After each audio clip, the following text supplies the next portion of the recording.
హితోపదేశ జననం ధృతి క్రీడా సుఖాదికు ఉన్నత క్రీడా ప్రమాణాల నుంచి మంచి సందేశం చెల్లిస్తుంది. ఈ మధ్య మనం చూస్తున్నాం చాలా మంది క్రీడలు ఆడాలంటే టైం ఉండదు వాళ్ళకి. ఎంతసేపు వాళ్ళ మొబైల్ ఫోన్లలో తిక్కు రీళ్లు చూసుకుంటా మన జీవితాన్ని రీల్ లోపల బంధించుకునేటువంటి బందీ కానేటువంటి పరిస్థితి నుంచి విముక్తి కల్పించాలనేటువంటి ఒక మంచి సదుద్దేశంతో ఏర్పాటు చేసినటువంటి ఈ కార్యక్రమే గ్రామీణోత్సవం అనేటువంటి విషయాన్ని కూడా మీకు అందరూ కూడా తెలియజేస్తున్నా. ఈ మధ్యన మనం చూస్తున్నాం క్రీడలకు టైం లేదు.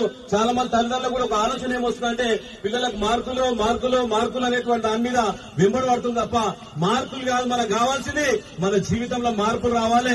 మన 100 సంవత్సరాలు బతకాలంటే ఎవరైతే వాలీబాల్ ముడతారో ఎవరైతే త్రోబాల్ ముడతారో వీళ్ళందరూ కూడా హాస్పిటల్ పోకుండా 100 సంవత్సరాలు గ్యారంటీగా బతికేటువంటి శక్తివంతులు మా క్రీడాకారులు అనేటువంటి విషయాన్ని కూడా మరొకసారి మీకు అందరూ కూడా హృదయపూర్వకంగా తెలియజేస్తున్నాం.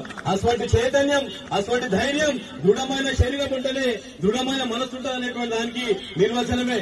ఇంత ఎండ కొడుతున్నా గానీ అక్కడ చూడండి అమ్మలు చూడండి త్రోబాల్ అనేటువంటి అమ్మలు భారత మాత లేక మీరందరూ కూడా కూర్చుంటే భారత మాత కూడా చాలా సంతోషిస్తుంది. ఇక్కడ ఉన్నటువంటి అమ్మాయిలు మీరు మామూలు ముచ్చటే కాదు, మీరు ఇక్కడ కూర్చున్నారు.